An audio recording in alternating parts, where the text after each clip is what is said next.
Hello student, welcome to Mannu learner. आज हम discuss करेंगे सीटेट के प्रीवियस ईयर पेपर की। हमने पिछली वीडियो में इसके 10 क्वेश्चन की बात की थी और इस वीडियो में आगे के 10 क्वेश्चन की बात करेंगे।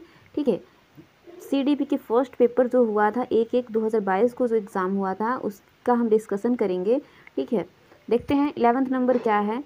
एक बच्चे में दूसरे की नीयत और इच्छाओं को समझने की योग्यता है, यह बुद्धि किस स्वरूप को दर्शाती है। तो ये जो जितनी भी बुद्धि इसको हावर्ड गार्डनर ने दिया था। हावर्ड गार्डनर ने टोटल 8 प्रकार की बुद्धि बताई हैं, यानी कि 8 प्रकार के लोगों में 8 तरीके की बुद्धि बताई है। ठीक है, पहला जो है वो स्थानिकीय संबंध। जब किसी बच्चे में किसी दूसरे की नीयत और इच्छाओं को समझने की योग्यता हो जाती है तो उसे हम कहते हैं इंटरपर्सनल इंटेलिजेंस, यानी उसके अंदर अंतरा व्यक्तिक बुद्धि पाई जाती है। और ये किन किन लोगों में पाई जाती हैं, जैसे टीचर हो गया, ठीक है, राजनेता हो गए, इन लोगों में ये अंतर व्यक्तिक बुद्धि पाई जाती है। और अंतः व्यक्तिक बुद्धि किसमें पाई जाती है, तो ये जितने इंटेलिजेंस पाया जाता है। और स्थानिकीय बुद्धि किसमें पाया जाता है, तो जितने भी आर्टिस्ट होते हैं एक जगह रह के आर्ट वगैरह बनाते हैं, उसमें स्थानिकीय बुद्धि पाया जाता है। तो ये क्वेश्चन समझ आया। अगले क्वेश्चन की बात करेंगे, क्वेश्चन नंबर 12। राष्ट्रीय शिक्षा नीति 2022 में निम्न में से कौन सा कथन प्रस्तावित है। पहला ऑप्शन है अपनी मातृभाषा में शिक्षित होना शैक्षिक और प्रौद्योगिक उन्नति में बाधक है। ये तो बिल्कुल गलत ऑप्शन है, क्योंकि कोई भी बच्चा जो होता है जब वो समाज से सीखता है तो वो अपनी मातृभाषा में ही सीखता है। ठीक है, और इसमें बोला गया है कि अपनी मातृभाषा में शिक्षित होना उन्नति में बाधक है। ठीक है, तो ये ऑप्शन गलत होगा। ठीक है, देखिए क्वेश्चन में हम सीटेट के पेपर में सबसे ज़्यादा हम देखते हैं निगेटिव वर्ड को खोजते हैं। ठीक है, अगर जहाँ निगेटिव वर्ड दिखाई दे दिया तो वो ऑप्शन गलत हो जाएगा। दूसरा नंबर ऑप्शन है विद्यालयों को बच्चों को अंग्रेजी भाषा की प्रथम भाषा के रूप में सीखने और बोलने के लिए प्रोत्साहित करना चाहिए। ये तो ज़रूरी नहीं है कि सारे बच्चों को अंग्रेजी भाषा को प्रथम मानकर सिखाया जाए। जो बच्चा जिस परिवेश में रह रहा है उस परिवेश की जो भाषा है वो उसकी मातृभाषा होती है। ठीक है, तो बच्चे को उसकी मातृभाषा में ही सिखाया जाए। जरूरी नहीं है कि हम बच्चों को अंग्रेजी भाषा में ही सिखाएं, प्रथम भाषा मानकर सिखाएं उसको। तो ये भी ऑप्शन गलत हो जाएगा। ऑप्शन नंबर 3 है बाल विद्यार्थियों के लिए बहुभाषी होने के उच्च संज्ञानात्मक लाभ है, यानी कि छोटे छोटे विद्यार्थियों को अनेक भाषाओं का ज्ञान होना मतलब उसका उच्चतम लाभ होता है। ठीक है, ये तो बिल्कुल सही है कि विद्यार्थियों को अनेक भाषाओं का ज्ञान होना चाहिए। ठीक है, ऑप्शन नंबर जो 4 है द्विभाषीय उपागम विद्यार्थियों में उलझन पैदा करती है और सीखने में बाधा डालती है। अब देखिए 4th ऑप्शन में ये है कि जो दो भाषा जानने वाले बच्चे होते हैं उनको किसी भी चीज़ को सीखने में क्या होती है, उलझन होती है। ये तो बिल्कुल नहीं है। ठीक है, तो ये ऑप्शन गलत हुआ, ये ऑप्शन गलत हुआ और ये भी गलत हुआ। ऑप्शन नंबर 3 जो होगा वो सही होगा। ठीक है, आगे हम बात करेंगे क्वेश्चन नंबर 13 की। क्वेश्चन नंबर जो 13 है ये है कि जेंडर भूमिकाएं क्या हैं। ठीक है, अधिग्रहित व्यवहार है, जन्मजात व्यवहार है, जैविक संरचना है या आनुवंशिक निर्धारित है। ठीक है, देखिए अगर दो तरह का इसका क्वेश्चन दो तरीके का बनता है। अगर जेंडर देके पूछे तो हम बताएंगे कि जेंडर सामाजिक संरचना है, लेकिन अगर सेक्स देके बात करें, ठीक है, तो हम बोलेंगे जैविक संरचना है। ठीक है, तो इसमें तो जेंडर की बात की हुई है। ठीक, जेंडर की बात की हुई तो जेंडर सामाजिक संरचना होती है। अब देखिए ना ही तो जन्मजात व्यवहार होगा, ना ही जैविक होगा, ना ही आनुवांशिक होगा, अधिग्रहित व्यवहार होगा, अधिग्रहित। ठीक है, ऑप्शन नंबर ए सही होगा। 14 नंबर क्वेश्चन देखेंगे, सतत एवं समग्र मूल्यांकन का प्राथमिक उद्देश्य है। इसमें से 4 ऑप्शन दिए गए हैं, उसमें से कौन सा सतत एवं समग्र मूल्यांकन का प्राथमिक उद्देश्य है। इसे हम नंबर ए है छात्रों के प्रदर्शन की एक दूसरे से तुलना करना। देखिए इसमें निगेटिव वर्ड है तुलना करना, कभी भी हम बच्चों में तुलना नहीं करेंगे। तो इसी से पता चलता है कि ये जो है ऑप्शन गलत है। वैसे भी समझ लीजिए छात्रों के प्रदर्शन की एक दूसरे से तुलना नहीं करेंगे। ठीक है, दूसरा ऑप्शन है छात्रों की समझ को अंकना और पाठ्यक्रम तथा शिक्षा शास्त्र को इसके अनुसार रूपांतरित करना। अब देखिए सतत एवं समग्र मूल्यांकन का प्राथमिक उद्देश्य यही होता है कि छात्रों को समझ को आंकना और पाठ्यक्रम तथा शिक्षा शास्त्र को उसके अनुसार रूपांतरित करना। तो ऑप्शन नंबर 2 ही सही होगा। तीसरा भी देख लेते हैं, छात्रों का उनके प्रदर्शन के अनुसार वर्गीकरण करना। तो उन छात्रों को उनके प्रदर्शन के अनुसार उनको वर्गीकृत नहीं करेंगे। ठीक है, सतत एवं समग्र मूल्यांकन का अर्थ ये नहीं होता है छात्रों को किसी विषय के सफल और विफल घोषित करना, किसी विषय में सफल और विफल, ये भी देखिए निगेटिव वर्ड दिया गया है, सफल और विफल, ये भी ऑप्शन नहीं होगा, ऑप्शन नंबर 2 सही होगा। आगे क्वेश्चन की बात करेंगे, तय करने से पहले एक शिक्षक को किन बातों पर विचार करना चाहिए। देखिए ऑप्शन नंबर ए है, मेरे अलावा इन परिणामों का उपयोग कौन करेगा, ये तो टीचर को बिल्कुल नहीं करना चाहिए।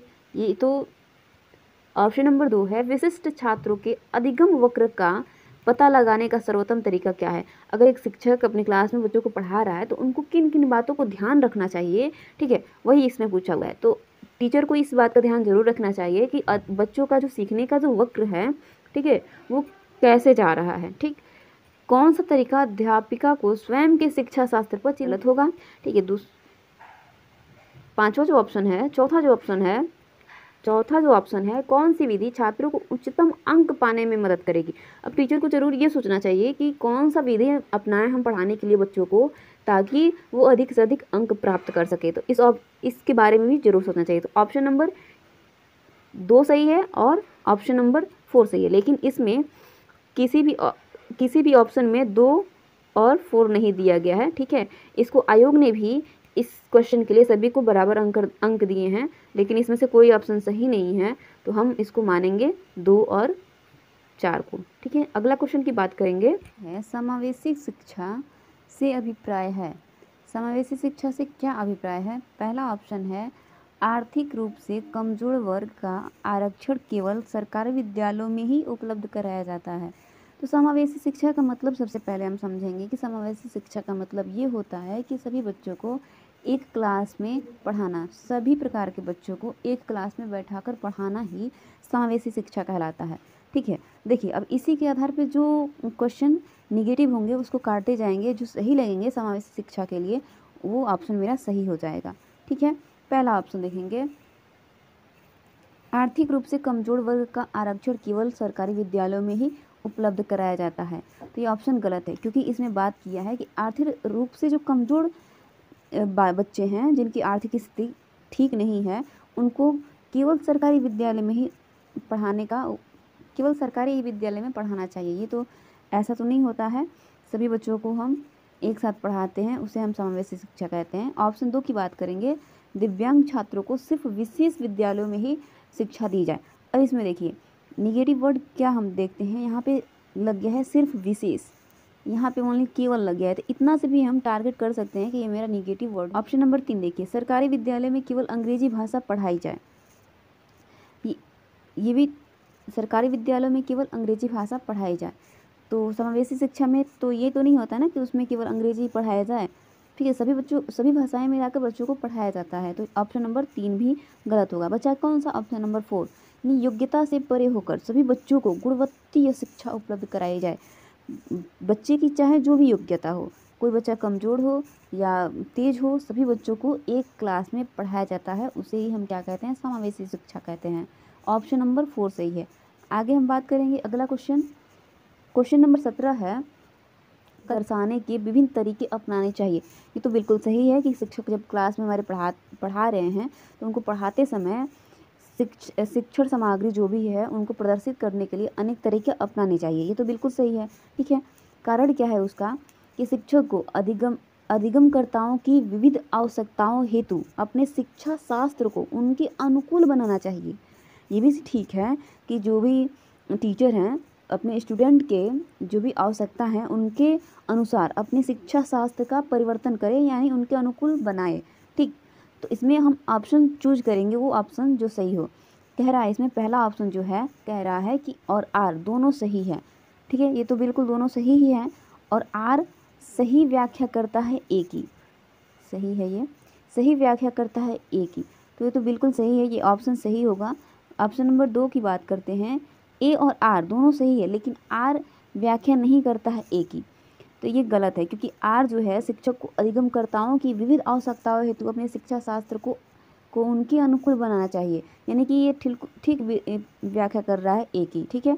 तीसरा है ए सही है लेकिन आर गलत है, ये तो टोटल गलत हो जाएगा, ए और आर दोनों गलत है, ये भी नहीं होगा, ठीक है, और ये भी नहीं होगा, तो ऑप्शन नंबर ए सही होगा, ठीक है। अगले क्वेश्चन की बात हम करते हैं। 18 नंबर जो क्वेश्चन है वो है, एक बच्ची लिखाई में निरंतर कठिनाई का सामना करती है। उसे अक्षर बनाने और शब्द के बीच अंतराल करने में चुनौती महसूस होती है। यह लक्षण किस अधिगम विकार की ओर इशारा करता है? देखिए, कुछ अधिगम विकार होते हैं, ठीक है, उसकी वीडियो हम पहले से बना चुके हैं, उसको आप जाकर देख लीजिए, वहाँ से 2-3 क्वेश्चन तो बन जाएंगे। उसका लिंक हम वीडियो के डिस्क्रिप्शन में भी दे देंगे, उस वीडियो को आप देख लीजिए, तो ये सारे टॉपिक जो हैं वो समझ में आ जाएंगे, ठीक है। डिसलेक्सिया है, डिस्ग्राफिया है, डिसकैलकुलिया है, ठीक है। अब देखिए, ऑप्शन की हम बात कर लें तो ऑप्शन ये पठन विकार है। तो पठन, जिस बच्चे को पढ़ने में कोई भी दिक्कत होगी उसे हम कहेंगे पठन विकार, ठीक है। और ऑप्शन 2 जो है वो कह रहा है आलेख विकार, ठीक है, या आलेख वैकल्प, यानी जिस बच्चे को लिखने में या फिर कोई लिखने में या फिगर वगैरह बनाने में कोई दिक्कत हो उसे हम कहेंगे आलेख विकार या आलेख वैकल्प, ठीक है। तीसरा है गणन वैकल्प, किसी बच्चे को गणना करने में दिक्कत होती है उसे हम कहेंगे गणन वैकल्प या डिसकैलकुलिया, ठीक है। आलेख को डिस्ग्राफिया कहेंगे, पठन को डिसलेक्सिया कहेंगे। इस बच्ची को किस में दिक्कत है? इस बच्ची को लिखाई में दिक्कत है, तो लिखाई यानी आलेख, डिसग्राफिया, ऑप्शन नंबर 2 सही हो जाएगा। अगला क्वेश्चन हम देखेंगे। अगला 19 नंबर क्वेश्चन है, विद्यार्थियों में व्यक्तिगत विभिन्नताओं को पूरा करने के लिए एक शिक्षक को, ऑप्शन ए है मानकीकृत पद्धतियों और आकलन के तरीकों का उपयोग करना चाहिए। ऑप्शन 2 है शिक्षा शास्त्रीय उपागमों और मूल्यांकनों के विविध साधनों का उपयोग करना चाहिए। रटन आधारित अधिगम को निर्धारित करने के लिए एक स्वरूप शिक्षा का शास्त्र का इस्तेमाल करना और योगात्मक आकलन पर बल देना चाहिए, ठीक है। देखिए, जहाँ भी नेगेटिव वर्ड दिख जाए रटने से आधारित, ये सीधे ऑप्शन गलत हो जाएगा, ठीक है, इसको काट देंगे, 2 सही होगा, ठीक है। शिक्षा शास्त्रीय उपागमों और मूल्यांकनों के विविध साधनों का उपयोग करना चाहिए, ठीक है। यानी बच्चों में व्यक्तिगत विभिन्नताओं को पूरा करने के लिए, यानी हर एक बच्चों को अलग अलग उनकी आवश्यकताएं होती हैं, ठीक है, तो उनका मूल्यांकन पहले हम करेंगे और उस मूल्यांकन के आधार पर उन बच्चों को वो चीज़ प्रोवाइड कराएंगे या वो चीज़ें समझाएंगे उनको। तो ऑप्शन नंबर जो 2 होगा वो सही होगा, बिल्कुल, ठीक है। आगे हम बात करेंगे क्वेश्चन नंबर और लास्ट क्वेश्चन, यानी इस वीडियो की लास्ट क्वेश्चन का अनिवार्य लक्षण है सृजनात्मकता, ठीक है, क्रिएटिविटी इसे कहते हैं। तो अब सारी चिंतन होता है वो सृजनात्मकता का अनिवार्य लक्षण है, ठीक। अब सारी चिंतन का मतलब क्या होता है? फैलाव, यानी एक केंद्र से बाहर की तरफ जाना, यानी क्रिएटिविटी, अलग अलग तरीके से सीखना किसी चीज़ों को, उसे ही कहते हैं अपसारी, या अलग अलग तरीक़ों से किसी चीज़ के बारे में सोचना, उसे ही हम कहते हैं अपसारी चिंतन, ठीक है। और अभिसारी चिंतन का मतलब क्या होता है कि एक ही तरीके से किसी चीज़ को सीखना, ठीक है, एक ही तरीके से किसी चीज़ को सीखना, उसे ही हम क्या कहते हैं? अभिसारी चिंतन, ठीक है। तो इसका जो ऑप्शन होगा वो अपसारी चिंतन होगा, ऑप्शन नंबर ए, ठीक है। अगर वीडियो अच्छी लगे तो लाइक ज़रूर करें। Thanks for watching.